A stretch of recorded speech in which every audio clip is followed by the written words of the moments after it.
আসসালামু আলাইকুম everyone, welcome to Shark cyber security. আজকে আমি দেখাবো যে কেউ যদি আপনার নোটিফিকেশন হ্যাক করে তাহলে আপনি কিভাবে প্রবলেমে পড়তে পারেন বা আপনার কী ধরনের সিকিউরিটি ইস্যু হইতে পারে। সো আমি আজকে আপনাকে অ্যান্ড্রয়েডের নোটিফিকেশন হ্যাক করে দেখাবো। তো ফার্স্টে হচ্ছে গিয়ে আমি আমার গিটহাবে লিঙ্কে চলে যাই। লিঙ্কে যাওয়ার পর এখানে আসবেন, এখানে এসে স্পাই নোটিতে চলে যাবেন। তারপরে আপনি স্পাই নোটিটা ডাউনলোড করবেন।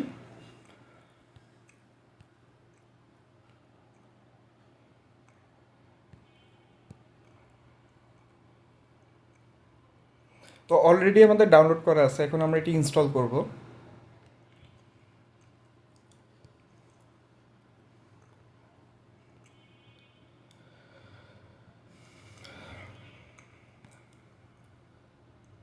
সো এখানে দেখতে পাচ্ছেন যে ফার্স্টে আমাদের গুগল প্লে প্রোটেক্ট যেটা আছে সেটা হচ্ছে গিয়ে এটাকে ব্লক করে দিচ্ছে। যেহেতু এটাকে ব্লক করে দিচ্ছে, তো সেটার জন্য আমরা যেটা করব সেটা হচ্ছে গিয়ে এটা ইনস্টল করার পূর্বে আমাদের হচ্ছে গিয়ে এখানে এসে প্লে প্রোটেক্টে যেয়ে সেটিংসে যাবেন এবং এটা বন্ধ করে দিবেন, এবং বন্ধ করার পর আপনি এটা ইনস্টল করতে পারবেন। কিন্তু একটা জিনিস হচ্ছে, যদি সে পিন বা প্যাটার্ন এরকম কিছু দিয়ে থাকে তাহলে সেটা আপনার জানা লাগবে, এবং ফিঙ্গারপ্রিন্ট দেওয়া থাকলে কিন্তু আপনি প্লে প্রোটেক্ট বন্ধ করতে পারবেন না। কিন্তু কেউ যদি ক্র্যাক্স র্যাট বা সাইফার র্যাট এরকম কোনো একটা র্যাট ইউজ করে, যদি সে হচ্ছে গিয়ে ওটা প্লে প্রোটেক্ট বাইপাস করে রাখে অ্যাপটাকে, মানে ইনজেকশন করে, তাহলে কিন্তু হচ্ছে গিয়ে এটা প্লে প্রোটেক্ট বাদেই ইনস্টল হয়ে যাবে। কিন্তু এখানে আমি অ্যাকচুয়ালি কাউকে হার্ম করার জন্য অ্যাকচুয়ালি ভিডিওটা বানাচ্ছি না। তো আপনি মানে কেউ, আমি জাস্ট আপনাকে সিম্পল বেসিক একটি স্ক্রিপ্ট বানায় দেখাইছি। মানে এখানে একটা অ্যাপ আমি হচ্ছে গিয়ে জাস্ট অ্যান্ড্রয়েড স্টুডিও আর হচ্ছে গিয়ে আহ, মানে সেখানে যে এজেন্ট আছে সেখানে প্রম্পট হচ্ছে গিয়ে দিয়ে হচ্ছে গিয়ে আমি হচ্ছে গিয়ে অ্যাপটা বানাইছি। তো কেউ যদি আপনার প্লে প্রোটেক্ট বাইপাস করে অ্যাপটা দেয় তাহলে কিন্তু আপনার প্লে প্রোটেক্টরটা লাগবে না, মানে এই সেটিংসটা চেঞ্জ করা লাগবে না। তো আমার এখানে মেইনলি কাজ হইতেছে গিয়ে আপনাদেরকে সাবধান করা আর হ্যাকার কীভাবে আপনার নোটিফিকেশন হ্যাক করতে পারে সেই জিনিসটা দেখানো। তো এটা কিন্তু নন রুটেড ফোন, সো মানে এখানে রুটেড হওয়া লাগবে না ফোন, আপনি এমনিই করতে পারবেন। সো প্লে প্রোটেক্ট এখানে অফ করে দেওয়া হলো। এখন হচ্ছে গিয়ে তারপর আমি হচ্ছে গিয়ে যদি ডাউনলোড করে এখন ইনস্টল করতে চাই,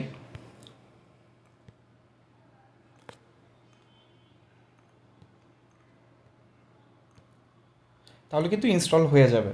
এবং ইনস্টল হওয়ার পরে আপনি এখানে একটা ব্রাউজারের মতো ইন্টারফেস দেখতে পারবেন, যেটার অ্যাকচুয়ালি কোনো কিছু কাজ করবে না। কিন্তু যদি হ্যাকার অ্যাকচুয়ালি অ্যাপটাকে ঠিকভাবে বানায় তাহলে কিন্তু আপনার এই ব্রাউজারটাও সে ইমিটেট করতে পারবে। ঠিক আছে।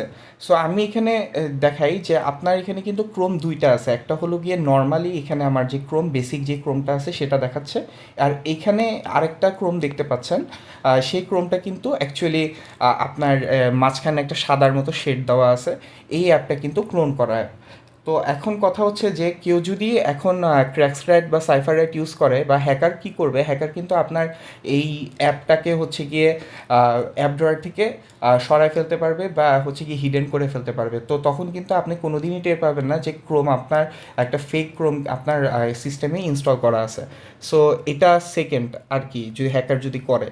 থার্ড হতে পারে যে আপনার অ্যাক্সেসিবিলিটি এবং ডিভাইস অ্যাডমিনের পারমিশন। এবং হ্যাকাররা যদি চায় যে আপনার ফোনে এটা ইনস্টল করবে তখন কিন্তু সেই ডিভাইস অ্যাডমিন এবং হচ্ছে গিয়ে মানে হচ্ছে গিয়ে অ্যাক্সেসিবিলিটির পারমিশনও সে নিতে পারে। কিন্তু আমি এখানে হচ্ছে গিয়ে সিম্পলি যেহেতু এজেন্ট দিয়ে বানাইছি, সেখানে হচ্ছে গিয়ে আমি একটা ব্যাকগ্রাউন্ড ইউসেজের একটা সেটিংস অ্যাকচুয়ালি তৈরি করে রাখছি। সেখানে যদি আপনি পারমিশন দিয়ে দেন তাহলে কিন্তু এটা অটোমেটিক ব্যাকগ্রাউন্ডে কাজ করতে থাকবে। তো তখন কিন্তু আবার অ্যাক্সেসিবিলিটি বা ডিভাইস অ্যাডমিনের পারমিশন লাগবে না।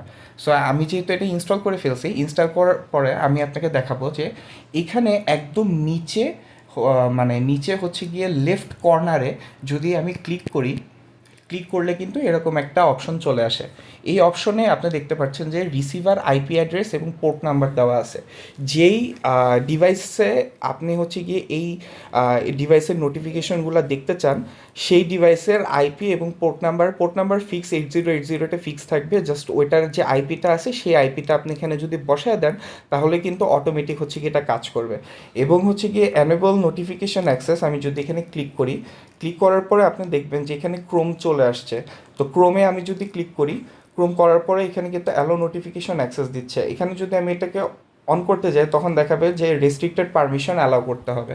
তো তখন আপনি যেটা করবেন সেটা হচ্ছে গিয়ে আমি আপনাকে সেটিংসে নিয়ে যাই দেখাই।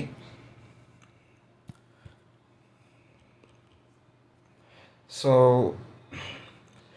এখানে দেখেন দুইটা ক্রোম অ্যাপ আছে। আপনি চিনবেন কীভাবে, মাঝখানে একটা একটু সাদা শেড আছে। সো আমি উপরেরটাতে চলে গেলাম, দেখেন এখানে 6.36 মেগাবাইট শো করতেছে স্টোরেজ। সো এখানে ম্যানেজ অ্যাপ ইফ আনইউজড এটা অফ অফ করে দিবেন। এবং হচ্ছে গিয়ে পারমিশনের যে জায়গাটা আছে, পারমিশনে এখানে নোটিফিকেশনের পারমিশন চাচ্ছে, এটা অ্যাকচুয়ালি আপনার দেওয়া লাগবে না। আপনি হচ্ছে গিয়ে টপে হচ্ছে গিয়ে দেখেন 3টা ডট আছে, এই 3টা ডটে ক্লিক করলে অ্যালাউ রেস্ট্রিক্টেড সেটিংস দেখাচ্ছে। এখানে যদি আপনি রেস্ট্রিক্টেড সেটিংসটা অন করে দেন তাহলে কিন্তু এটা অন হয়ে গেল। এখন অন হওয়ার পরে যদি আরেকটা জিনিস হচ্ছে গিয়ে যে এখানে অ্যাপ ব্যাটারি ইউসেজ যেটা দেখতেছেন সেখানে ঢুকলে আপনি দেখবেন যে অ্যালাউ ব্যাকগ্রাউন্ড ইউসেজ, এটাকে অ্যানেবল করে দিতে হবে। এটা মেবি অটো অ্যানেবল থাকে, তবে যদি আপনার অ্যানেবল করতে হয় তাহলে সেটা করে দিবেন। আমি অ্যাপে যাই, অ্যানেবল নোটিফিকেশন অ্যাক্সেস দিয়ে এখানে গিয়ে ক্রোমে গিয়ে যদি এটা অন করে দিই তাহলে কিন্তু অটোমেটিক এটা অন হয়ে যাবে। কিন্তু আপনি অবশ্যই বুঝতে পারতেছেন যদি ফিঙ্গারপ্রিন্ট দেওয়া থাকে তাহলে কিন্তু এই জিনিসটা আপনি করতে পারবেন না, কারণ বারবার কিন্তু আপনার ফিঙ্গারপ্রিন্ট চাবে। সো এটা অ্যাকচুয়ালি যারা ফিঙ্গারপ্রিন্ট ইউজ করেন না তাদের যদি পিন বা প্যাটার্ন আপনি জেনে থাকেন তখন কিন্তু এটা অ্যাকচুয়ালি সমস্যা হয়ে, মানে তার জন্য একটা সমস্যা হয়ে যায়। তো এখন আমি হচ্ছে কি ক্রোম এটা অন করে দিছি। ক্রোম অন করার পরে এখন যদি আমি এখানে অলরেডি আমাদের কাজ শেষ। এখন হচ্ছে কি আমি আপনাকে হচ্ছে আমার ওই লিঙ্কে নিয়ে যাব এবং সেখানে আপনি দেখতে পাচ্ছেন যে রিসিভার এপিকে আছে। রিসিভার এপিকে আমি এখান থেকে ডাউনলোড করে নিলাম। তো অলরেডি যেহেতু ডাউনলোড করা আছে আমরা ঢুকে যাই। ঢুকে যাওয়ার পর জাস্ট হচ্ছে কি আপনি যদি ইনস্টল করেন, ইনস্টল করার পর এরকম একটা ইন্টারফেস পাবেন। সো এখানে হচ্ছে গিয়ে আপনার যে আইপি অ্যাড্রেসটা আছে এটা অলরেডি এখানে ফিক্স করে দেওয়া আছে। মানে আমি এখানে এমন সিস্টেম বানাইছি যে আপনার হলো আইপি অ্যাড্রেস, রিসিভার ডিভাইসের যে আইপি অ্যাড্রেস আছে সেটা অটো ডিটেক্ট করে এখানে বসাই দিবে। সো এখানে যেই রিসিভার আইপি অ্যাড্রেসটা আছে আপনি এখানে দেখতে পাচ্ছেন লাস্টে 106। সো এখন হচ্ছে গিয়ে আমি হচ্ছে গিয়ে এখানে স্টার্ট সার্ভারে ক্লিক করলাম। এখন স্টার্ট সার্ভারে ক্লিক করার পর এখানে দেখেন যে সার্ভার স্ট্যাটাস দেখাচ্ছে যে server started successfully on port 8080। এখন হচ্ছে গিয়ে আমি যদি এই এই জায়গায় আসি, এই জায়গায় এসে হচ্ছে গিয়ে আমি এটার সেম পোর্ট নাম্বারটা দিই রিসিভারের,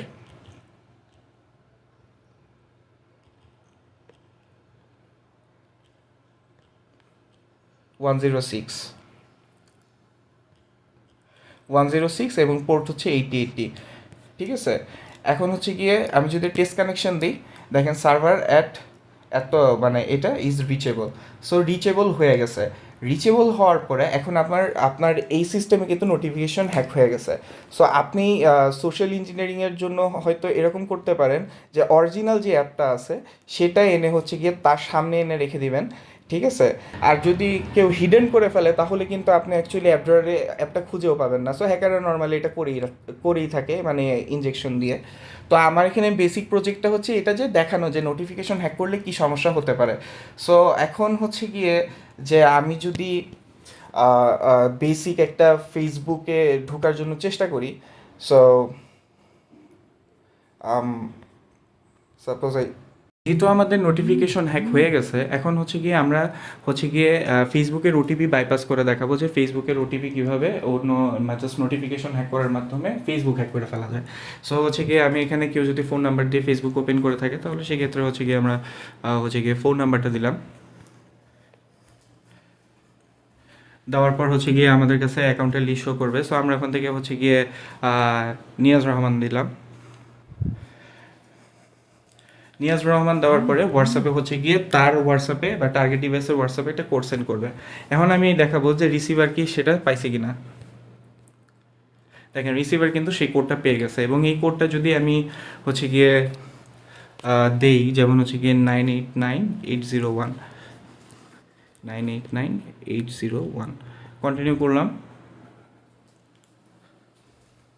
এবং এখানে দেখেন যে নিউ পাসওয়ার্ড দেওয়া আছে, লগ আউট অফ ডিভাইসেস দেওয়া আছে। এই দুইটা যদি আপনি করে যান তাহলে কিন্তু আবার ওই অ্যাকাউন্টে ঢোকা যাবে না। কিন্তু আপনি যদি একদম সাইলেন্টলি ঢুকতে চান সেক্ষেত্রে হচ্ছে কি জাস্ট স্কিপ দিয়ে চলে যান।